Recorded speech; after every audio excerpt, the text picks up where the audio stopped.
Kapin gatos ka mga stall owners sa usa ka night market sa Zamboanga City ang posibleng mapaundang sa pagpamaligya matag gabii gumikan sa presensya sa mga kwaknit nga posibleng magdala matud pa og sakit. Dugang detalye sa report ni Efren Mamak.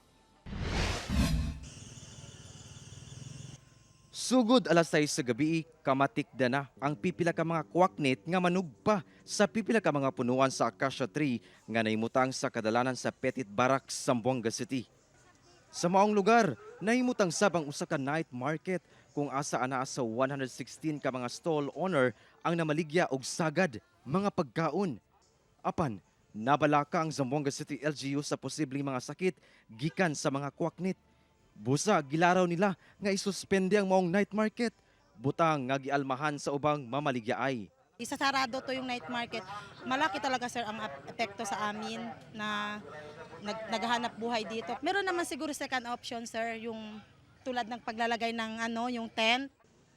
Apan, nasayangan ang ubang customer kung paundangon una ang night market sa lugar. Manghihinayang both side na i-close to or ganyan kasi syempre pangkabuhayan din to ng mga nagbebenta dito ganyan. Talking about health, siguro kung ano yung mas nakakabuti, doon na lang po tayo. Matud sa Office of the City Veterinarian, walay kasiguruhan nga luwas sa viral diseases sama sa Ebola virus ang maong mga kwaknit nga bag-o lang namuyo sa maong lugar. Yes, no, ang Ebola is zoonotic disease. Pati tao maapektuhan. So for public health reason, kung pwede, the City Health Office had passed also the motion na with that information, pwede po isuspensa nato ang selling of food diha sa Petit Barracks area.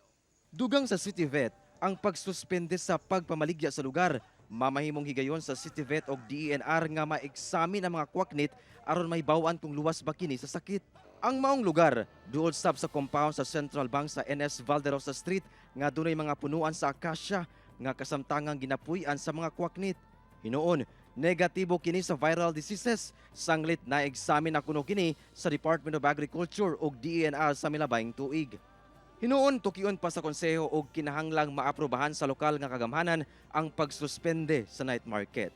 Kauban si Sim Romero sa kamera. Ako si Efren Mamak para sa One Mindanao.